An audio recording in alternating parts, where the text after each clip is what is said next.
Hi guys, I'm Kat. Welcome back to my channel. Today I am doing part 1 of my top 20 queer anime and manga recommendations. So I've honestly had a lot of anxiety about making these two videos because I know that queer anime and manga isn't to everyone's tastes. So before I get into the list, I am just going to give a few disclaimers and hope that the comments will be kind. So the first thing I want to mention is just that these are just my opinions, and if you don't agree with my list, or you don't like the same manga or anime that I like, or you think that certain genres of anime and manga are less pleasant, then please don't be mean.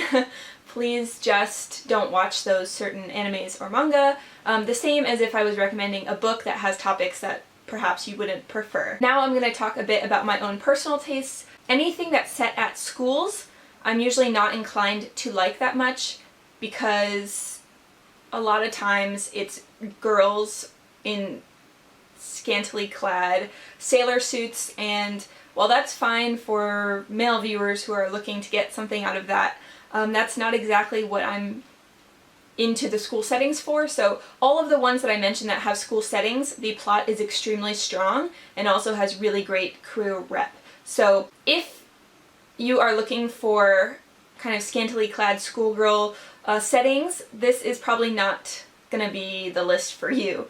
But I'm sure like if you Google it, you can find a million. Something else I'm gonna add is that, especially concerning lesbian representation, a lot of it is in a style where the girls are, again, wearing very tight or very revealing clothing. They also come across as always squealing and giggling, and they are having very like petty arguments or petty life problems. So those as well are not exactly my ideal types of stories. So while I am interested in lesbian portrayals, and I do read lesbian literature and manga and anime when it comes up, I don't seek out stories along those lines. So, which brings me to another point. This is by no means a definitive list. I have watched and read way more queer stuff than what I'm talking about.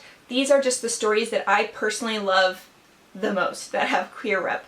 So I know that a lot of people are probably going to bring up a few like Revolutionary Girl Utena and Blue Flowers, which has queer rep along the lesbian lines, but I just don't like those stories and I don't like those characters. So same thing, if I was reading a book that had queer characters, that doesn't mean I have to like it. If it annoys me, it annoys me, and I'm not going to recommend it on my top 20 list. Again, if you're looking for a certain type of rep, then a Google search will probably do you very well.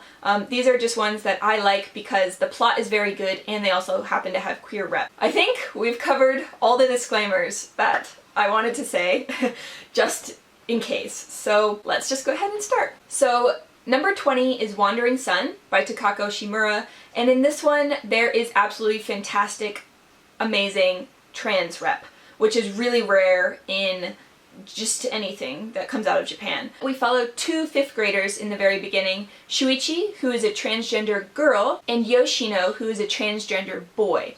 And they bond over the fact that they feel that their body doesn't represent who they are. The transgender boy prefers to dress in very girly clothes, and the transgender girl presents more masculine, and this series follows them from 5th grade up until high school. And throughout that time there are a lot of different elements involved. There are friends who also cross-dress, there are different queer relationships that happen with both of the trans characters, both with each other and with others.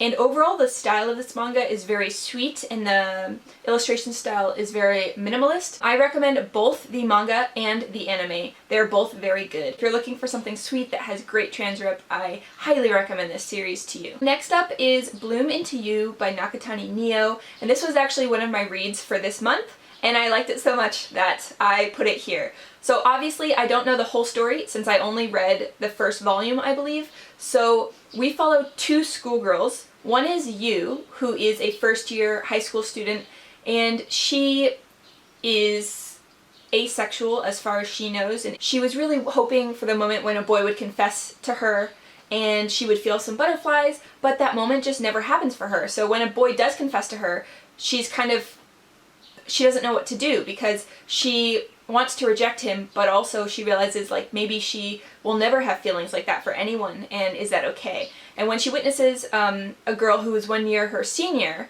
reject a boy and say that she never likes anyone, she has never liked anyone, then Yu feels like she may have found a similar asexual person. So she asks the older girl for advice, and then suddenly the older girl realizes she might actually have feelings for Yu.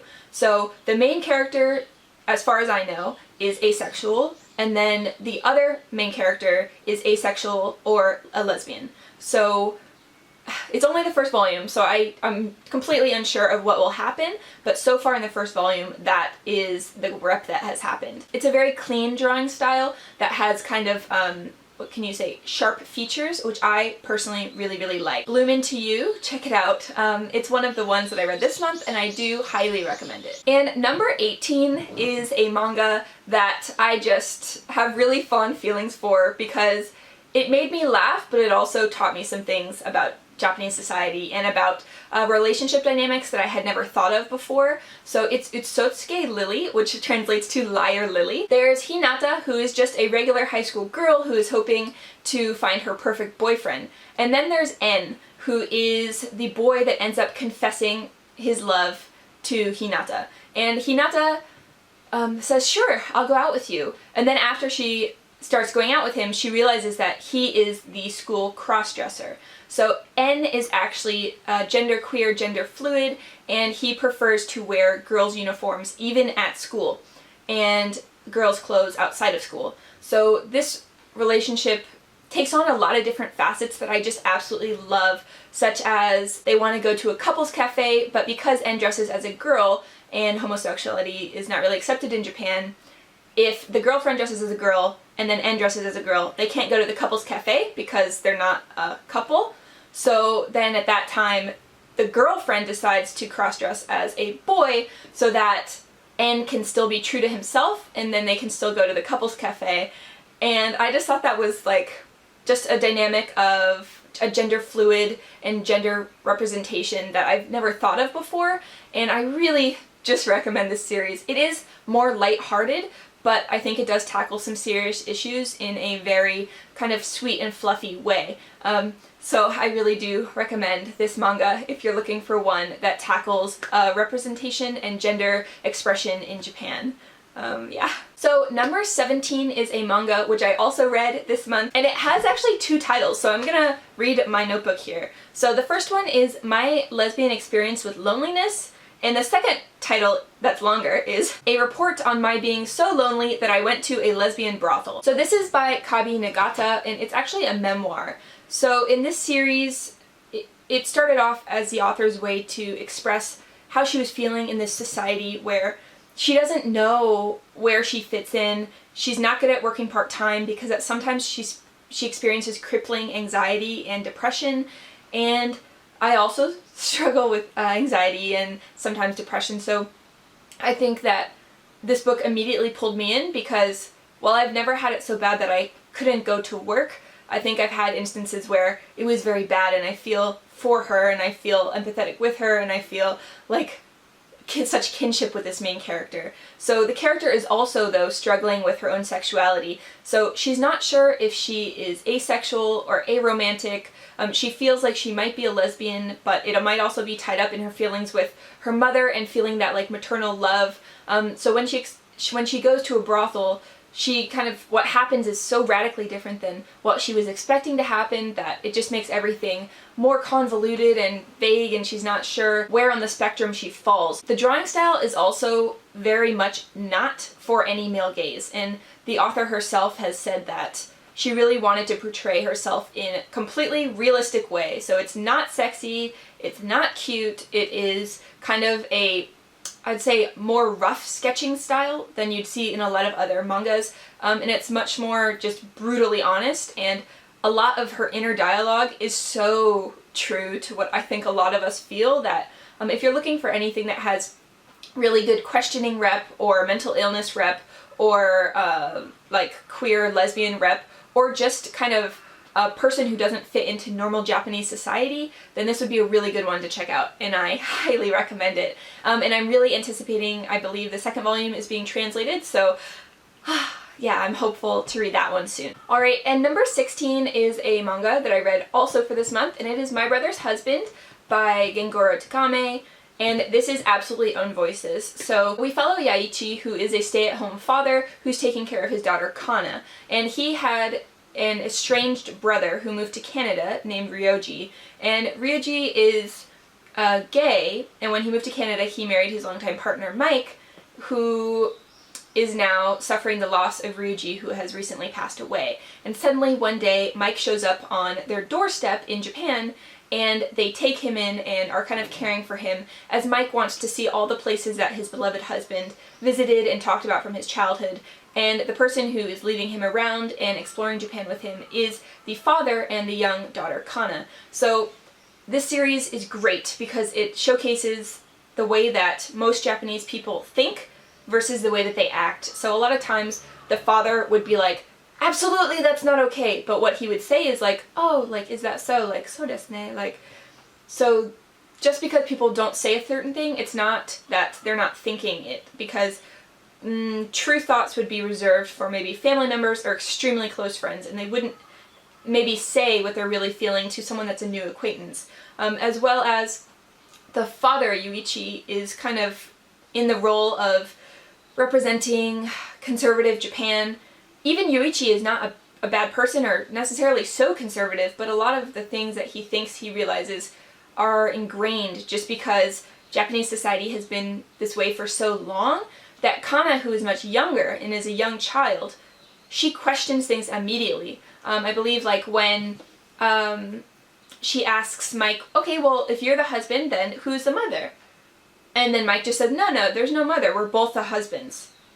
And then Kana's like, huh, okay. And she just accepts it, whereas like the father was like, which one is the woman in the relationship, when he realized like, no, I shouldn't think that way, because like even my daughter can understand that that's not how these relationships necessarily work. So I found the representation of not only homosexuality and queerness in Japan, but also how foreigners are viewed in Japan, and kind of the different lens it was represented through was just really great. And I've heard some criticism that people who read this manga think, oh, like that's so passé, or like, oh, that's so like old school, because the things that it's representing have been kind of fixed in modern society in like a lot of Western countries about 20 years ago. But honestly, I find that in Japan they're lagging about 20 years behind, and then in Korea I'd say they're lagging about 30 years behind in terms of gay rights or queer acceptance at all. So this manga is groundbreaking in Japan right now, and it was featured in a magazine that isn't necessarily queer focused, so a lot of the audience was just a wide range of people. So that's why this manga is on this list, because you might not think that it is so groundbreaking, but it is absolutely groundbreaking in Japan right now. So I'm really glad it was made, and I think it's really important for a lot of Japanese people to read it. Western readers are obviously welcome to read it as well, but I think for Japanese people, especially younger people whose minds are maybe more open, that I think it's a great addition. I'm sorry this video is getting so long. I just feel like I need to explain the different stories and why I like them so much, and the different elements of them that are so important. So I'm really sorry if you think this is a long video, but I am hoping that you're finding some things to watch that interest you. So number 15 on this list is Whispered Words by Takashi Ikeda, and this one is again set in a school, but it is so good that I couldn't help but put it on this list, and I do really like it. So we follow a main character named Sumika, who is a very tall, athletic girl who's a black belt at judo, and she's also the #1 in their class. She's very smart, and her best friend is Ushio. And Ushio has come out as being a lesbian to her close friends, and she often has unrequited crushes on girls in the school. Throughout all of this, Ushio always comes crying back to her best friend, who's the main character.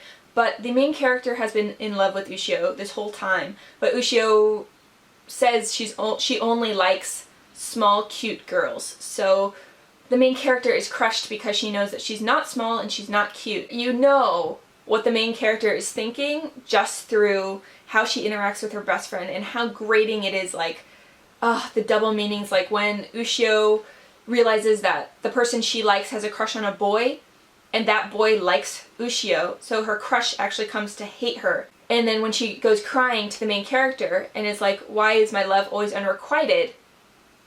The main character, you can just like hear her heart breaking, and it's so, so crushing. But as the series moves on, there are other instances where there is a really good portrayal of another lesbian pair in the school. And there is also a boy who is gender fluid or represents a queer, who cross-dresses and is also part of their friend group as well. And they also, the girls in the school want to make a committee that has lesbian or queer girls in it so that they can gain a sense of acceptance and how that's like crushed at school. So as their relationship develops more, it's just a really good portrayal of different, I think, lesbian elements. Man, if you're looking for something to rip your heart out and possibly give it back to you, then this is a really good one. Because it takes the time to develop the character arcs, and just their emotions and their feelings towards each other is so good, so good. So if you're looking for really great lesbian rep, or questioning rep, queer rep, or gender fluid, then Whispering Words is really good. So number 14 is one I'm sure everyone has heard of, Sailor Moon. Sailor Moon is not one of my favorite animes of all time, really, because, like I said, schoolgirls and they're squealing, but I think a lot of the elements that I don't like are overpowered by the great elements I do like different representations of femininity and different representations of being a woman. Like, all of the Sailor Scouts represent such different personalities and different strengths and weaknesses, not to mention the villains and the love interests, and just there's a whole bunch of stuff that I really do like. So I think, like, overall, as a whole compact series that I've watched in my childhood, I think it has to be on this list because there are also so many different representations of queer people. So I think the one that people probably know is Sailor Uranus and Sailor Neptune, who are absolutely 100% a lesbian couple. So if you have seen the US version only, they actually make it that they're cousins. This is not the case. In the Japanese version, the original canon version, they are a lesbian couple, and it's made exclusively clear through their dialogue. In the Japanese, it's very clear what was going on, even though in America they straight-washed it. Also, some of the villains, the commanders in the army, Koizite and Zoizite, were a gay couple. They are both men. And in the American version, again with the straight-washing, they made the one with orange hair a woman. Not a woman. Not at all a woman. It's a man. They are like a committed gay couple. So in the Japanese, again, this is clear because of the pronouns used, ore, which is a male pronoun. And the last one in Sailor Moon I want to mention is the Sailor Starlights, which was a season, I believe, that wasn't even translated into English or released in America, but all of the Starlight Sailors are men who transform into women. So the character themselves, all of them, are gender fluid, and they represent different ways throughout the series. So Sailor Moon, for all of those reasons, is a great show. It has its flaws, and I'm not going to say it doesn't, but the queer, inclusive nature of the show that shows a lot of different relationships was really good. And I so wish America had not botched it and just straight-washed everything. Yeah, so now I'm getting all flustered, but let's move on. So number 13 on this list is Blue Drop, and I'm talking about the anime specifically. Don't read the manga. So when I saw the anime first, and then I was like, oh, I should read the manga. Don't do it. They're so different. So the anime is set 1,000 years before the manga. So basically all of the characters that you know and love and the storyline, you can pretty much think of them as two separate things, so you're not missing out if you don't read the manga, but I highly recommend that anime. So this is one of those instances where, yes, it's set in a school, and yes, there are schoolgirls, but there is so much more going on. We follow Mari Wakatake, who is the sole survivor of a tsunami, or like a weird instance where everyone died on an island in Japan. Her family has recently decided that she is going to go to a all-girls boarding school.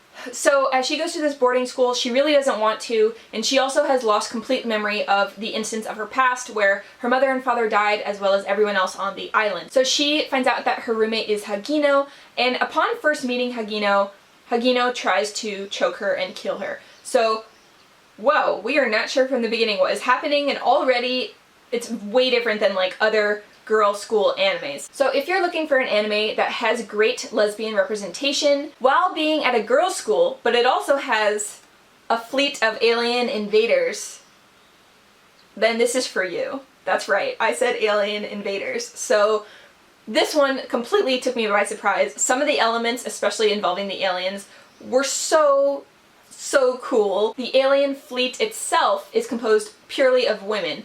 The alien race is completely homosexual, and they don't even have any males in their species. So they also feature a lesbian couple who are essentially so committed they're basically wife and wife, and one of them is a fighter and one of them is an engineer, and it is just so good. Like, oh my god, I cried, like, oh my god, yeah. So, this series sometimes is a little slow.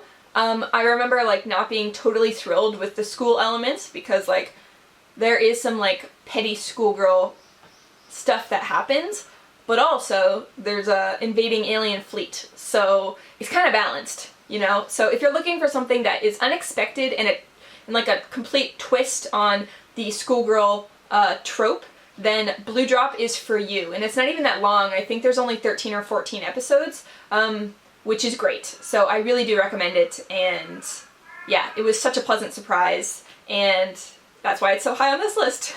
So number 12 is Love Stage, which is an extremely popular boys love anime and manga. We follow Izumi, who is an otaku who just wants to be a mangaka. Because his parents are in the acting world, he was on set one day, and when one of the child actresses didn't show up, they decided to use Izumi as the female. So they gave him cute little pigtails and a dress, and no one was the wiser. So the other character that we follow is Ryoma, who was the kind of young boy actor acting opposite of Izumi at that time for that commercial.